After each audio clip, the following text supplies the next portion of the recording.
Good morning, guys, and we're here at Osmeña Boulevard, and it's a Sunday, so morning.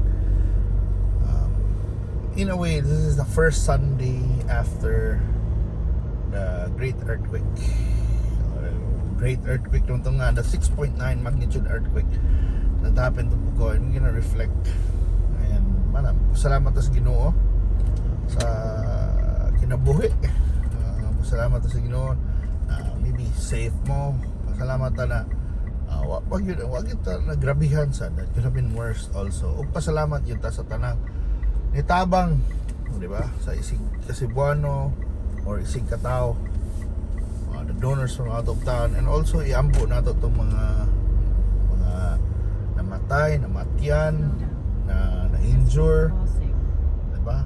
Hindi sad lalim to na dinalalim na experience town. Diba? Lisod ang mamatyan sa tungod sa kakatalagman.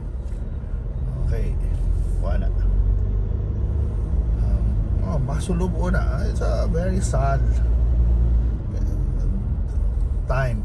Also, katong mga nagubaan sa balay, itong hantod karon, wapay kapuyan, diba? Itong mga naglisod ang ilang naglisod pag cope, di ba? Malina di lalim o di lalim ng magubaan og bay, magubaan og na iban mamatyan, di ba?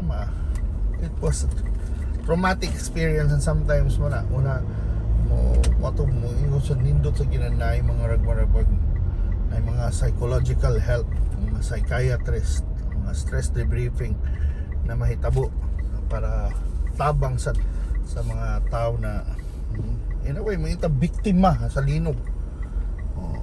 Earthquake victims. Dali sa syudad naman, man sa doon kayo, Puso Village. So, life goes on, and daghan sa nanabang yun na mga taga Cebu City residents. Kalantabang dinisid Lumba kay kuan man na. It's your means ba?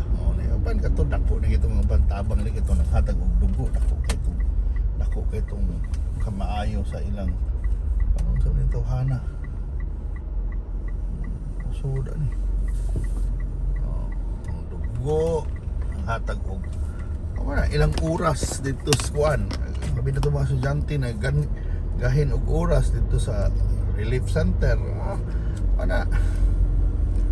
Kuan na saludo ta ninyo nanamoy kuan ba, spirit of bayanihan, volunteerism, pakigtambayayong mo, di ba? Thank you sa bitaw, thank you kung kinsa raman ko, pero magpasalamat yun ta, di ba?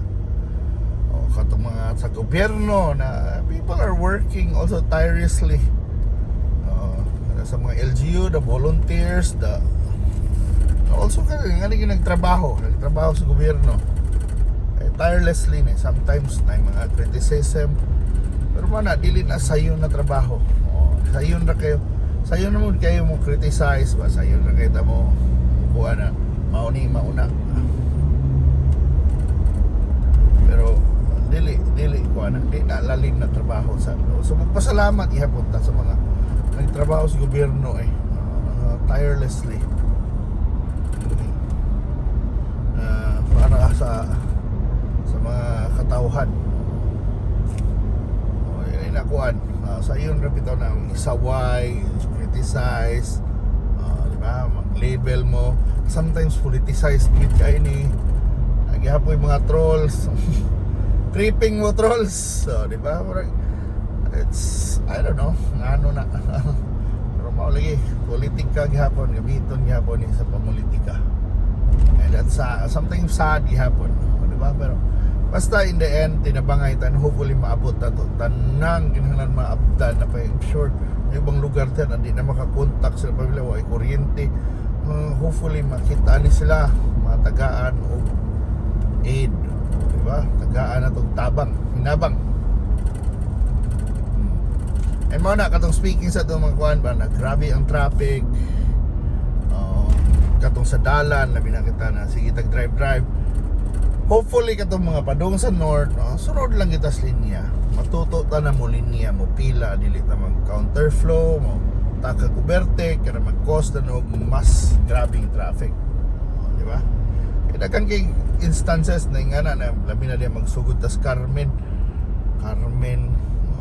sugod o di ba? Katmon o na mo traffic nag maayo kay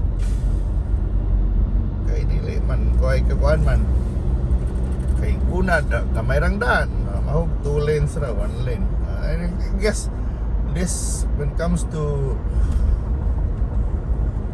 kuan when comes to disaster response and preparedness, I think padakan na itong mga dalan na ito kanang going to north.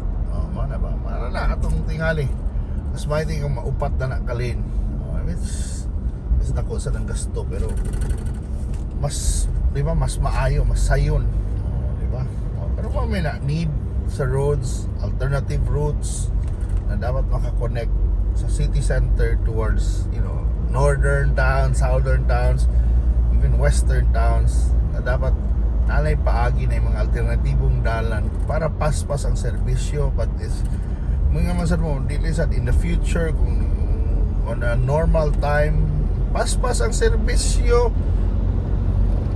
paspas ang turismo, kung dagko ng daan nila turismo, serbisyo o kadang kuhan sad ang biyahe sa mga tao kay goods, the movement of goods kay mas dali na, di ba? Gamit na mas mulambo ang lugar kung naidaan, di ba?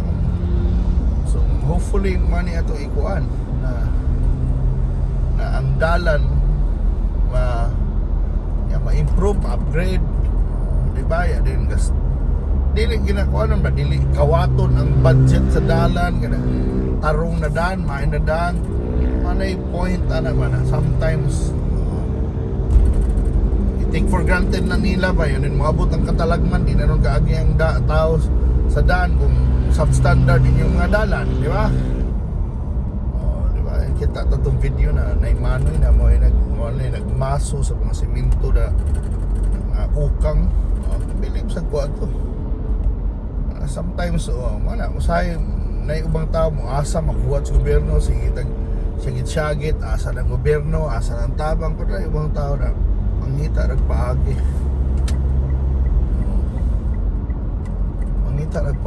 mga na mutabang sa ilang kaugalingon.